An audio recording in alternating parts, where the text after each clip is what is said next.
Comme chaque semaine, Laura et Phil font leurs courses au supermarché. Pourtant, même s'ils travaillent tous les deux, ils ont dû changer leurs habitudes et se rendent désormais dans un magasin discount. En 5 ans, les prix ont augmenté de près de 11% au Royaume-Uni, ce qui n'est pas le cas de la plupart des salaires.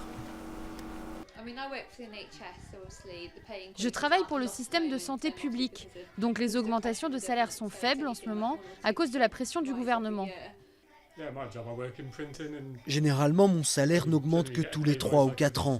Chaque année, on dirait que les choses coûtent de plus en plus cher, alors que les salaires restent les mêmes. Comme les Birchleys, des millions de familles de la classe moyenne britannique doivent désormais se serrer la ceinture. Et c'est eux qui se trouvent au centre de la bataille électorale que se livrent les deux principaux partis du pays. Alors que les conservateurs au gouvernement mettent en avant le retour de la croissance économique et la baisse du chômage, l'opposition, menée par les travaillistes, dénonce l'appauvrissement des classes moyennes. Les conservateurs ont une avance certaine concernant leur crédibilité sur les questions économiques.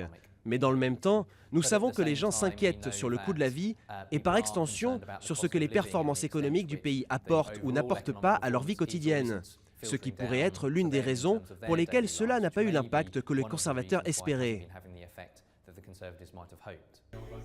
Les travaillistes espèrent séduire les électeurs en proposant 25 heures de garderie gratuite par semaine et une baisse de 10% du prix de l'énergie. Leur objectif, c'est la maman Lidl, un terme inventé par la députée travailliste Caroline Flint en référence à la multiplication du nombre de magasins discount au Royaume-Uni. Elles doivent changer leur façon de faire leurs courses à cause de la situation économique. Et je pense que trop souvent, en politique, on ne se préoccupe que des grandes questions stratégiques. Et pour être honnête, la plupart des gens ne parlent pas de la vie de tous les jours. Depuis 2008, le salaire moyen a chuté de 10% dans le pays.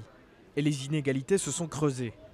Longtemps donnés comme perdants dans cette élection, les travaillistes ont capté une partie des mécontents et amorcé une remontée dans les sondages. Mais personne ne domine encore clairement la bataille à venir. Conservateurs et travaillistes sont toujours au coude à coude.